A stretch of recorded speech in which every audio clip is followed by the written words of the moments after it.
question that's often posed to me as well as many of my friends is, what is real horror? Now, in the film sense, is it, I don't know, jump scare hell? Scare! Is it a psychological thriller that keeps you thinking and guessing about what's really going on? Or is it something much simpler? Something that's real, something that's tangible, something primal, something we're all afraid of, something that can't be really explained, but only that you know that it is. Something that will always come to rear its ugly head, even after you think you've gotten rid of it. Something that could possibly destroy your life for nothing but a good time. Of course, you realize I'm speaking about STDs. Trust me, it's scary in the film. Hello and welcome back to another midnight showing. As always, I'm Kelly, and I just got out of It Follows. Now, for the non-spoiler version, I'm just going to tell it like it is. Everything you've seen in the trailer is basically the movie. A really nice girl ends up sleeping with a guy that she thinks is also very, very nice. Turns out that he had an STD. From hell. And that's basically the movie, is how she has to deal with this thing that's now transferred to her through sex. One of the best parts about this film is they don't try to explain what this is. Only that through sexual content, it can be passed from one person to another, and after you've had it, you will always be able to see it. And it follows you everywhere. It's always walking toward you. Kind of like this.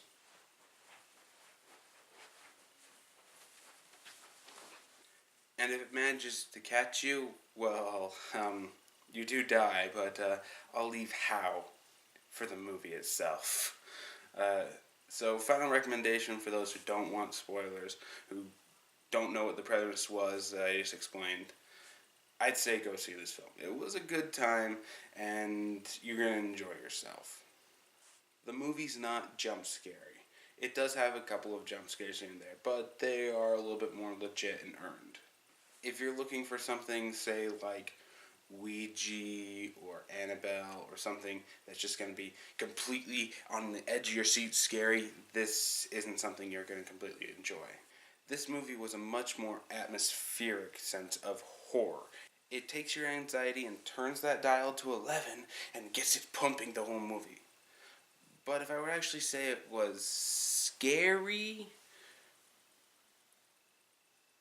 not really. I was very anxious in the movie. I was never actually scared in the movie. It has its intense moments, especially near the end of the film, but it wasn't exactly, how do you say it, gripping. The horror aspects are all completely there. It's just that everybody has blown this film out of proportion on the internet. It's so rare to see a film like this in this day and age. It has a lot of throwbacks back to the 70s and 80s. But because it's so good and so different from what we usually get, everyone's thinking of it as the second coming of the horror genre. It's not nearly that good. But it was a good time at the theater that you will enjoy. So, that's it for the non-spoiler edition. I hope you guys like that. Let's keep on going. Now, I mentioned that this girl contracts this thing through sexual contact, and she can pass it to somebody else by the same action. Yeah, there was some gender BS thrown in there about her being able to have sex a lot easier than a guy would.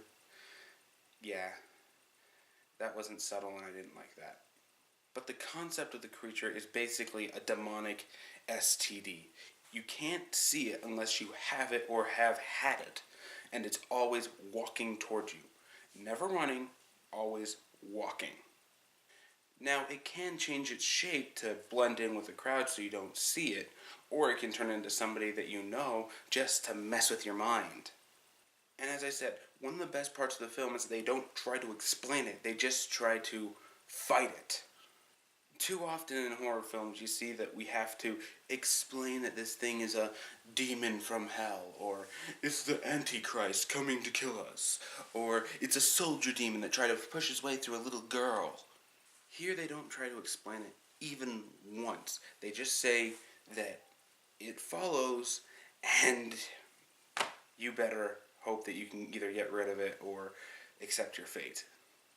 Don't get me wrong, all of the main characters try their damnedest to find a third solution. But in the end, they accept the inevitable and they go and start sleeping with people. That's just what you gotta do, is you gotta push it along.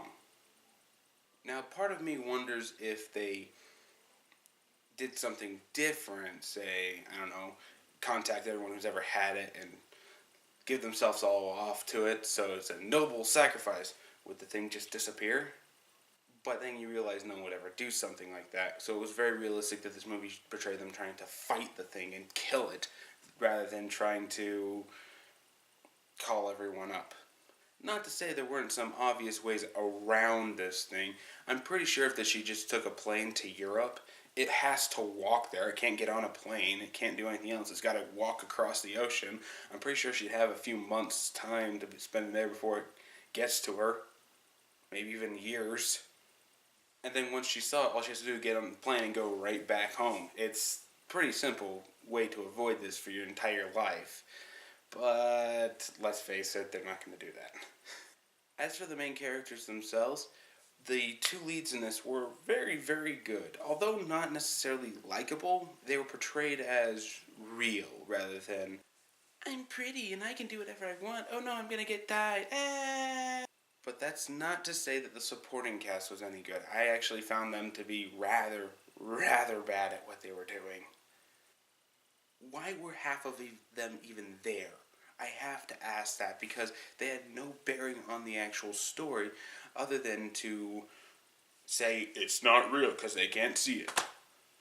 That's not to say they don't eventually accept it, because there's a really, really good scene where the thing actually manages to get a hold of the main character girl, grab her hair, and actually her hair goes up with nothing there. He even lifts it up by her, and they actually try to fight it by like smashing chairs into it and shit. It's pretty intense.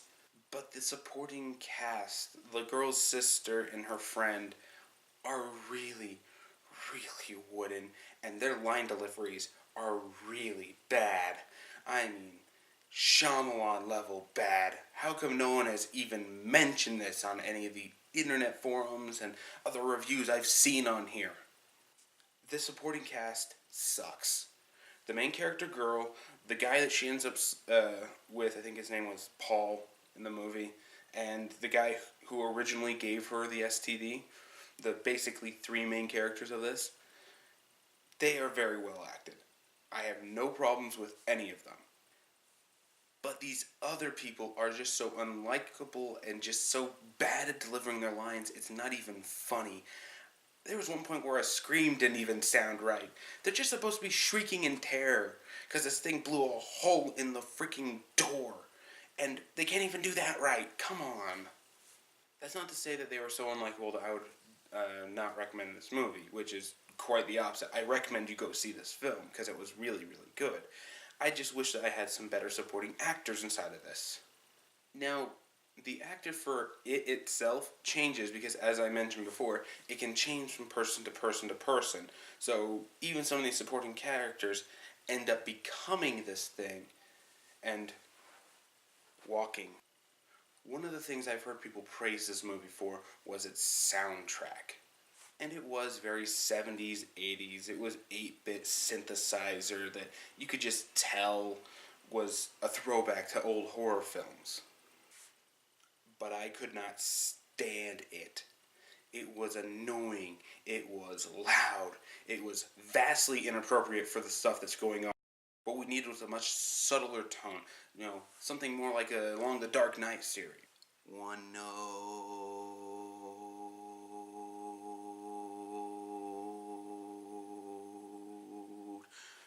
Two note.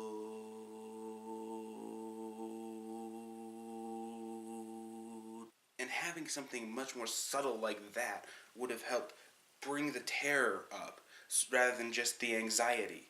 Yes, there's very anxious in this movie, but it wasn't very scary. I wanted more terror from this thing. I didn't want more fifth boss on Mario Bros. And the only other thing that's really hampering this film is that it is a low budget horror film, and it shows. Don't get me wrong, the effects that it's using when this thing is like grabbing people or blowing holes in the wall or when it's lifting up the freaking furniture and throwing it at people, that is very well done, and by God does that look real and scary. But the rest of the film, it doesn't look nice. There's a lot of very, very, very simple film work that I think works in this movie's favor, but is also distracting when they use it over and over and over and over again. One of the biggest overused techniques in this film is the 360 shot. By God, they take the camera, 360 it around, and you can see the thing walking. It's pretty easy to see the thing that they want you to see walking. And as it goes around, it shows you the main characters and comes around, and oh, it's closer. Oh, it shows the main characters. Oh, it's closer. Shows you the main characters. Oh, it's closer. One or two times this works. When it got to 5 or 6, though, oh, get me off this tilt-a-whirl, please. My head can't take it. And I honestly felt sick every time they used this stupid technique. Thank God it's only in the first 2/3 of the film. The last third is shot a little bit more traditionally. But again, they only overused this technique because they didn't have the budget for an effect that could have worked just as well. There's a lot of handheld cam inside of this also, and it gets really jarring when the cameraman can't hold the damn thing still. Now, many of you may be asking, what's the difference between shaky cam and handheld cam? Handheld cam is when they take the camera, have a little shoulder mount and everything, and they're holding it. And because no one can actually hold it perfectly still, it does create some bumps and things that are random and unpredictable. Things that, well, make it feel a little bit more real. Shaky cam is doing the same thing, but then shaking the camera on purpose, back and forth, up and down, to cover up certain aspects of filmmaking. And there's times and places for both of them. But the problem is that this handheld cam felt a lot like shaky cam because the guy who was holding the camera apparently couldn't hold it still enough to keep it from going like this, back and forth. And that got a little jarring, especially in the more tense moments when it would have been honestly scarier just to hold the camera still and show it. Put it on a tripod, it would be fine. And those are really the only problems I had with the film. With all of that said, I still recommend that you go see this movie in theaters. It may not have been terrorizing like I personally wanted it, but it was still agonizing me enough that I was still invested. There may have been parts where I wanted to hurl because of how many 360 shots were going on, or the fact that the camera work was just buzzing my head all over the place, but I still found that I cared about the main character's journey to try to fight this thing. And yes, they legitimately try to fight it. They realize that there's nothing else they can do. One of their friends is already dead from the thing. So what do? They go to a pool, they set up a bunch of electric appliances around it, and they put the girl it's after in the middle of the pool as bait. Once the thing shows up, they try shooting it, they try electrocuting it, they try beating it, they finally get a cloth over the thing so they can actually see where it is, because the thing is tangible. And they blow off its head, not once, not twice, but 3 times in this climax, and it's still alive. They actually tried shit, which was what makes this film so much better than 90% of the horror films out there, because they don't try anything. They're either reserved to their fate, or they let somebody else handle it with a priest or whatever that never works, and it's so cliche. It's nice to see guys fight this thing and accept that it's inevitable. Now, the ending might piss off some people a little bit because of the fact they accept it and they end up just passing it on and blah, blah, blah, blah, and all that jazz. But I felt that it kind of worked because of the whole STD analysis that they were going, that even if you do get cured for something like that, it can always rear its ugly head again and bother you, because it's never something that truly goes away. And that's probably the best part about this film, is that they took something simple, something that is a fear that a lot of, let's face it, virgin people have, and made it into a literal monster. Something that can kill you, something that can scare the shit out of you, torture you, make your life a living hell. And that's where the essence of good horror comes from, to connect this all the way back to the very beginning of this review. Good horror is taking something simple, something that we're all afraid of, and making it a monster. Think of Freddy Krueger. What makes him super scary? It's not his manipulation of people's dreams, it's not the knife hand, it's not even his really bad puns. It's the fact that everybody is scared to some degree of going to sleep and never waking up again. That's where 90% of the horror of Freddy Krueger comes from. It's a primal fear, and by tapping into that, I believe that they've created a monster legend that's going to go down in history. The problem is we don't have a visual representation of the monster because he's always changing his shape. But I think that everyone's going to remember the STD that follows you till you die. And that's it for me. Did you see the film? Tell me what you thought about it in the comments below. And if you liked what you saw, as always, be sure to share it with your friends and subscribe to see some more of my videos. I'm going to put some links right up in these corners to my last videos, and tell me what you thought and how I can improve these videos. So, until next time, I'm Kelly, and I'll see you all then.